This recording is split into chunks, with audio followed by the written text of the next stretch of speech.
Janga kubwa kabisa unaloweza kulipata ni kupoteza hali ya kumcha Mungu. Na kumcha Mungu ndio jambo la kwanza kabisa ambalo Mungu analitaka kutoka kwa wanadamu. Mungu hawezi kumkubali mtu yeyote asiyekuwa na hali ya kumcha yeye. Sasa hii kumcha Mungu ni kufanya nini? Shalom, karibu tujifunze pamoja. Kwenye kitabu cha Matendo ya Mitume mlango wa 10 mstari wa 1, Biblia inatupa mfano wa mtu mmoja anaitwa Kornelio. Biblia inasema, palikuwa na mtu Kaisaria jina lake Kornelio, akida wa kikosi kilichoitwa Kiitalia, mtu mtaua, mchaji wa Mungu, yeye na nyumba yake yote. Naye alikuwa akiwapa watu sadaka nyingi na kumwomba Mungu daima.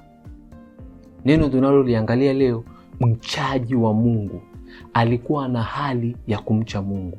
Kumcha Mungu ni kufanya nini? Tafsiri rahisi ya kumcha Mungu ni hali ya kumwogopa Mungu kunakopelekea kumpa heshima ya hali ya juu sana. Hali ya kumwogopa Mungu, hali ya kumhofu Mungu na kumpa heshima ya hali ya juu sana. Kumpa heshima kuliko viongozi wa dini, kumpa heshima kuliko viongozi wa serikali, kumpa heshima kuliko viongozi wa dunia. Huko ndio kumcha Mungu. Kumcha Mungu huja baada ya mtu kumjua Mungu. Huwezi kumcha Mungu kama humjui Mungu. Mungu ni mkuu sana. Mungu ni mwenye mamlaka. Yeye ndiye aliyeumba dunia hii. Yeye ndiye mwenye nguvu zote. Unapoendelea kumjua Mungu, hali ya kumcha Mungu inaongezeka ndani yako. Kumcha Mungu ni heshima inayoambatana na kicho.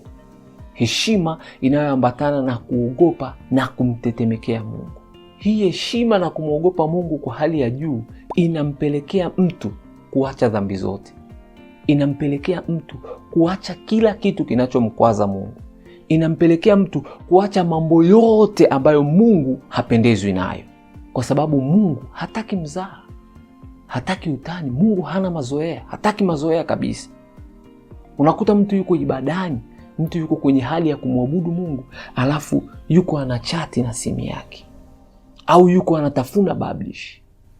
Mtu amepoteza ile heshima kwa Mungu. Kuna vitu ambavyo vinafanyika kwenye nyumba za ibada ambavyo haviwezi kufanyika mbele ya rais wa nchi, haviwezi kufanyika mbele ya viongozi wa nchi.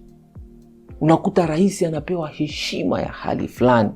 Huwezi kukutana na mtu ambaye anafanya mzaa mbele ya kiongozi wa nchi. Kwa sababu gani? Huyo mtu anamheshimu huyo kiongozi wa nchi. Unakuta mtu anaenda ibadani, mtu anaenda kumwabudu Mungu, anajivalia nguo anavyotaka. Anavaa nguo zisizokuwa na heshima, nguo ambazo hawezi kwenda nazo kwa bosi wake, au nguo ambazo hawezi kwenda nazo kwa viongozi wa nchi. Anawezaje kwenda na nguo kama hiyo kwenye nyumba za ibada? Hiyo ni hali ya kumcha Mungu, haimo ndani ya huyo mtu. Kwa hiyo kumcha Mungu ni kumheshimu kwa kiwango cha juu sana. Kwa sababu hivi, kati ya Mungu na viongozi wa nchi, kati ya Mungu na viongozi wakubwa wa hii dunia, ni nani yuko juu zaidi? Kuna vitu ambavyo wewe unavifanya ukiwa ibadani ambavyo kwa vyovyote vile huwezi kuvifanya mbele ya wakuu hawa wa dunia hii. Manake unawaheshimu watu wa dunia hii kuliko kumheshimu Mungu. Mfano, wakati wa Agano la Kale, kuhani alikuwa anaingia mara moja tu mahali patakatifu pa patakatifu. Na wakati anaingia, lazima walikuwa wanamfungia kengele. Kwa sababu anaweza akaingia kule, alafu kuna dhambi fulani amefanya, au akakosea kitu fulani akiwa ndani ya patakatifu pa patakatifu. Yule kuhani alikuwa anakufa kule moja kwa moja. Kwa nini? Kwa sababu Mungu hataki mzaha. Na wale watu waliokuwa nje wakisikia kwamba kengele hailii, basi walikuwa wanatafuta namna ya kumtoa kutoka kule, kwa sababu wanajua kwamba sasa huyu mtu ameshaenda kufa kule. Mfano mwingine ni wa Anania na Safira. Walichokifanya, walienda kuuza mali yao, mtu na mke wake hapa.